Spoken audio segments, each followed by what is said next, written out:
नमस्कार दोस्तों, मैं हूं आपका दोस्त दीपक अनसुईया और आप देख रहे हैं कुश्ती का मेरा चैनल अनसुईया 1974।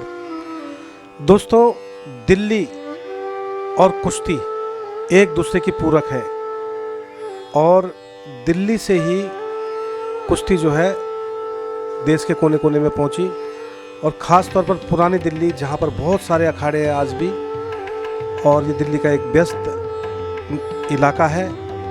और दोस्तों, आज मैं दिल्ली के इस व्यस्त इलाके के एक क्षेत्र नबी करीम में पहुंचा।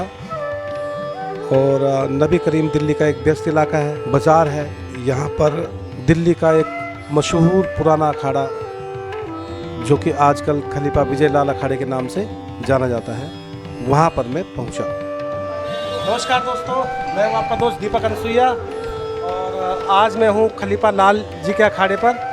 और आज देखेंगे कि अखाड़े में किस तरह से जो हमारी वर्षों पुरानी जो कुश्ती की परंपरा है और दिल्ली जिसका कुश्ती का बहुत पुराना इतिहास है, किस प्रकार यहाँ पर फल फूल रही है और परवान चढ़ रही है। तो पहलवान जी आइए, जरा अखाड़े को देखते हैं।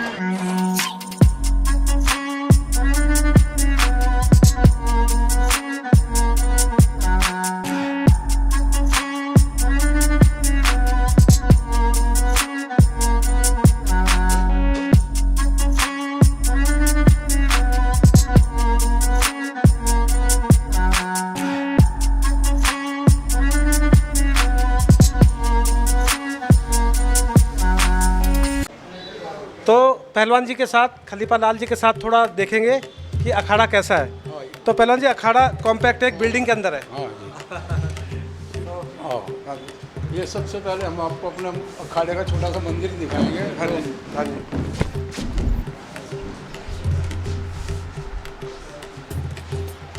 जय बजरंगबली की। बजरंगबली का मंदिर है। हाँ। उनके आशीर्वाद के बिना कुछ नहीं होता पहलवानों का। हाँ जी। सबसे पहला नाम यही है। हाँ, और पहलवान जी कौन आज जरा मेहमानों से परिचय ले लें अपना। हाँ जी। यहीं अखाड़े पर खलीफा विजय लाल जी ने अखाड़े के कुछ पुराने पहलवानों से मेरी मुलाकात कराई, जिनमें सुभाष पहलवान, पुरुषोत्तम इंदौरिया, मान सिंह पहलवान, राधे पहलवान इत्यादि थे। अखाड़े पर गुरु श्यामलाल अखाड़ा काले खोजीवाले के सुपुत्र खलीफा दलीप चावरिया जी भी मौजूद थे। खलीफा विजय लाल जी ने अखाड़े के पहलवानों से भी मेरा परिचय कराया। ये दिल्ली का टाइगर और वहीं पर देवा थापा को 10 सेकंड में पटकने वाले दानिश पहलवान से मिलकर मुझे बहुत खुशी हुई। वो तो बता दो, असली पहलवान है नकली पहलवान है? बस अपने लोगों ने उसको हवा बना रखा, बाकी कुछ नहीं है वो। तो 10 सेकंड में बता दें कि पहलवान क्या होते हैं। हाँ जी। दानिश पहलवान।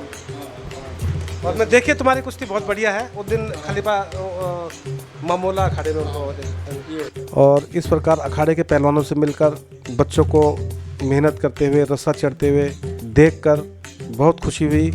और उसके बाद हम ऊपर मैट हॉल पर भी गए, जो कि अखाड़े के फर्स्ट फ्लोर पर स्थित है, जो नया बना है।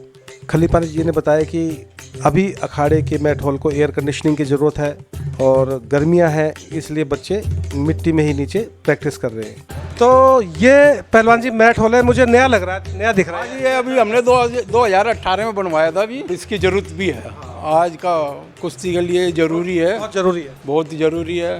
तो अभी यहाँ पर मैट पे प्रैक्टिस नहीं है ना, गर्मी है ना, अभी गर्मी है तो एसी होल नहीं है हमारे पास। एसी होल होता तो हम अब नीचे मिट्टी पे कराते हैं हम। तो ये थोड़ा सा दरकार है कि भाई बच्चे अगर आगे बढ़ाने हैं तो अगर एसी यहाँ पर लग जाए तो तब जोर हो सकते हैं। इस वजह से मिट्टी में करवाए जा रहे हैं नीचे। बिल्कुल। तो आप जोर देख लेते हैं। आ जाओ। आ जाओ।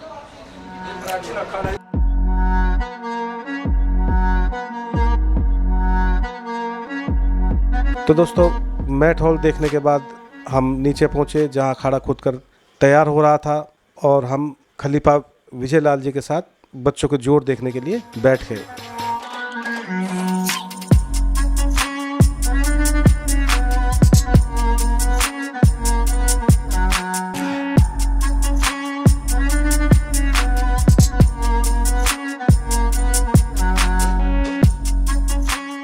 दोस्तों, बातचीत में खलीफा विजय लाल जी ने दिल्ली कुश्ती की गौरवशाली परंपरा पर अपने विचार व्यक्त किए।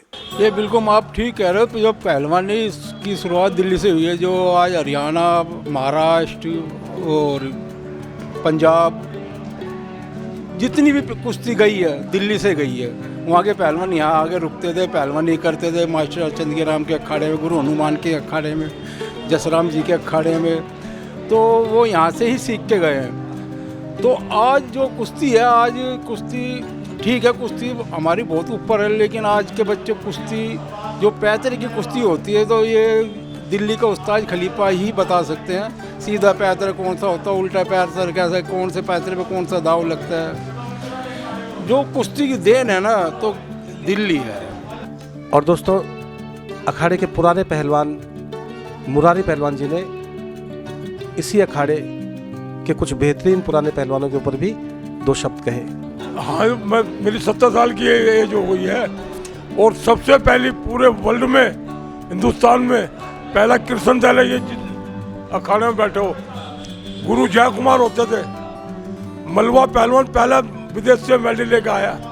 यहाँ ये वो अखाड़ा है, ये हिंदुस्तान में पहला पहलवान है जो इस अखाड़े का पहलवान लेकर आया मेडल। और ये लाल खलीफा जी हैं, रविंदर पहलवान थे, राम सिंह पहलवान थे, हफीजू पहलवान थे, ये टॉप पहलवान रहे हैं हमारे। ये कभी भी अपने बरोबर वाले से नहीं लड़े, न इनसे कोई लड़ा, अपने से दुगन तिगन से लड़ते थे ये। तो इस अखाड़े की बड़ी ज़्यादा कारीगरी है, इस अखाड़े के पहलवान का तो जवाब ही नहीं है। दिल्ली की कुश्ती जो है अपनी कारीगरी के लिए जानी जाती थी। पहलवान सुभाष जी ने इस बारे में हमें जानकारी दी। दिल्ली की जो ये बड़े अखाड़े जितने भी हुए हैं, अगर दिल्ली में कारीगरी नहीं होती तो ये लोग हरियाणा छोड़ करके दिल्ली में अपने अखाड़े क्यों बनाते। दिल्ली में कारीगरी थी, इनको पता है हमारे बच्चे इनसे लड़ेंगे। उस समय संसाधन इतने थे नहीं, तो सारे के सारे लोग जितने अखाड़े हुए, मास्टर चंदगी राम का, गुरु हनुमान का और जितने बड़े हुए, ये सारे के सारे अखाड़े दिल्ली की कारीगरी से प्रभावित होकर के इन लोगों ने यहाँ से कारीगरी ली। दोस्तों, कैसे दिल्ली की कुश्ती जो है परवान चढ़ी, भाई पुरुषोत्तम इंदौरिया जी ने दिल्ली के कुश्ती प्रेमी और उनके योगदान पर भी 2 शब्द कहे। जी सही बात है, स्पॉन्सर तो क्या थे, लेकिन यहाँ के लोग जो कुश्ती के शौकीन थे अपने पास से पैसे मिला के चंदा इकट्ठा करके पहलवानों को कुश्ती लड़ने के बाद पैसे दिया करते थे, क्योंकि यहाँ शौक बहुत था। अब और इसी तरीके से लोग अपने पास से पैसे मिला के दंगल कराया करते थे। आज भी कई क्षेत्रों में अपने पास से लोग पैसे मिला के दंगल कराया करते हैं और कुश्ती का मजा लेते हैं। दिल्ली के कुश्ती प्रेमी और उनके योगदान में क्या करवट ली है हाल आज के दौर में, इस पर भाई दलीप खलीफा जी, जो कि हर साल बेहतरीन दंगल कराते हैं, उन्होंने आज के हालात पर जो है चर्चा की।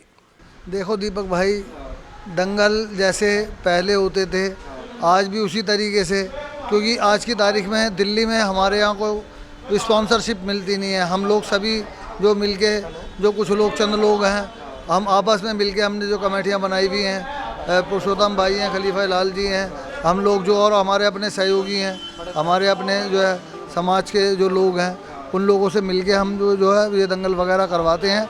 हमारे पास कोई किसी तरीके की स्पॉन्सरशिप वगैरह नहीं है। दोस्तों, साथ ही पहलवान मान सिंह ने बताया कि किस प्रकार आप दिल्ली के कुश्ती दंगलों में कमी आई है और दिल्ली के अखाड़ों में जो है पहलवानों में थोड़ा कमी दिखी है। अब इतने दंगल भी नहीं होते थे, और दंगल ज़्यादा होते थे पहले।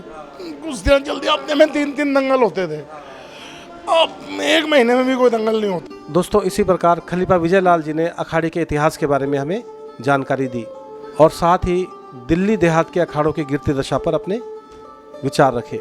हमारा पुराना अखाड़ा झंडे वाले मंदिर के अंदर होता था। उसमें लीला मंदोलिया नाम सुना होगा, वर्ल्ड चैंपियन रहा वो, अपने गोल्ड मेडलिस्ट लीला मंदोलिया का नाम। गुरु राम स्वरूप होते थे उस किसी ज़माने में, बहुत पुरानी प्राचीन बात बता रहा हूँ मैं आपको। द्वार का पहलवान जी जो मास्टर चंदगी राम वगैरह की जोड़ में थे, उनके कैटेगरी के खालू पहलवान से अगर वही लड़े कुश्ती लड़े तो हिंदुस्तान में तो द्वार का पहलवान लड़ा था। ये बहुत नामी गिरामी पहलवान। उसके बाद गुरु जय कुमार, गुरु बिरज मोहन, हिंद केसरी गुरु बिरज मोहन रहा। फिर उसके बाद हफीजू पहलवान, राम सिंह पहलवान, भगत सिंह पहलवान, एक नामचीन पहलवान है ये। बहुत नाम, राम सिंह को तो अमृतसर पंजाब जालंधर में राम सिंह बॉबी के नाम से जाना जाता था। तो बहुत प्राचीन अखाड़ा है, बहुत अच्छा अखाड़ा है। अब कुछ सिस्टम में ऐसा हुआ, अब हम कोई बुराई नहीं कर रहे, लेकिन हमारा सिलेक्शन अब दिल्ली का बिल्कुल बेकार है। दिल्ली का सिलेक्शन ठीक नहीं है। अगर ट्रायल सही हो, सिलेक्शन सही हो, तो हमारे अखाड़े का मतलब हमारे अखाड़े नहीं, और जैसे गुरु हनुमान जी का अखाड़ा है, मास्टर चंद्र राम का अखाड़ा है, जसराम जी का अखाड़ा है, ये बड़े बड़े अखाड़े, इनके बच्चे भी आज नेशनल में पार्स नहीं कर सकते। दोस्तों, दिल्ली देहात के अखाड़ों के अमूमन एक ही प्रकार की समस्याएं हैं और इन समस्याओं पर खलीफा विजय लाल जी ने बेबाकी से अपने विचार रखे। दिल्ली का मौका मिलना चाहिए और ये टीचिंग बाजी नहीं होनी चाहिए वजन में। अगर बच्चा हमारा अभी एक लड़का 2 साल 3 साल पहले एक इंटर जोन होता है, जो स्कूल गेम्स के लिए इंटर जोन में जोन होता है, जो फर्स्ट आता है वो बच्चा जाता है, उसके कैंप लगते हैं। 50 किलो गोल्ड मेडल लिया उसने, उसके बाद वो नेशनल नहीं खेल पाया। उसके सामने एक 10 किलो हेवी वजन बच्चा खड़ा कर दिया, बच्चा ट्रायल लो, तो 2 वजन फ़र्क हो जाता है, 2 वजन में बहुत ज़्यादा हो जाता है। अगर ये चीज़ें ख़त्म होगी तो और बच्चों को, नए बच्चों को चांस मिलेगा, पहलवानी आगे बढ़ेगी। इस टाइम तो बरिक्सा लगा हुआ है दिल्ली में पहलवानी के नाम का, क्यों? जिसकी लाठी उसी के भैंस। आपके हाथ में सारा सिस्टम, मतलब आप जो कहोगे वो होगा। और दोस्तों, भाई दलीप खलीफा जी ने भी इन समस्याओं पर अपने विचार रखे। और दिल्ली वालों के लिए तो कुछ वहाँ जो है इम्पोर्टेंस दी नहीं जाती, क्योंकि दिल्ली के अखाड़े बंद है। दिल्ली के जो दिल्ली में अखाड़े चल रहे हैं उसके अंदर भी जो बाहर के जो पहलवान आते हैं उनको प्रायोरिटी दी जाती है, और दिल्ली के पहलवानों को प्रायोरिटी नहीं जाती। किसी ना किसी तरीके से उनको ट्रायल पर भी ट्रायल हो के उन लोगों को बाहर कर दिया जाता है, क्योंकि सिस्टम जो इस तरीके का बना हुआ है, वहाँ जो है लगातार जो है बेईमानी वगैरह शोषण होता है। तो दोस्तों, इस प्रकार अखाड़े पर यह वार्तालाप बहुत कामयाब रहा। सब पहलवानों, गुरु खलीफाओं और खलीफा विजय लाल जी से मिलकर बहुत अच्छा लगा और मैंने सबका धन्यवाद किया। दोस्तों, कुश्ती की सेवा के लिए अखाड़े के सभी पुराने पहलवानों, खलीफा विजय लाल और उनके शिष्यों द्वारा मेरा पगड़ी पहनाकर सम्मान किया गया। मुझे बहुत खुशी हुई। दोस्तों, मैं तो इतना ही कह सकता हूँ कि कुश्ती की परंपरा में या मेरा नहीं, कुश्ती का ही सम्मान है, और मैं कुश्ती की बिरादरी को, कुश्ती जगत को विश्वास दिलाता हूँ कि मैं आजीवन इसी प्रकार कुश्ती की सेवा में समर्पित रहूँगा। आप सभी लोगों का बहुत बहुत धन्यवाद। जय हिंद, जय भारत।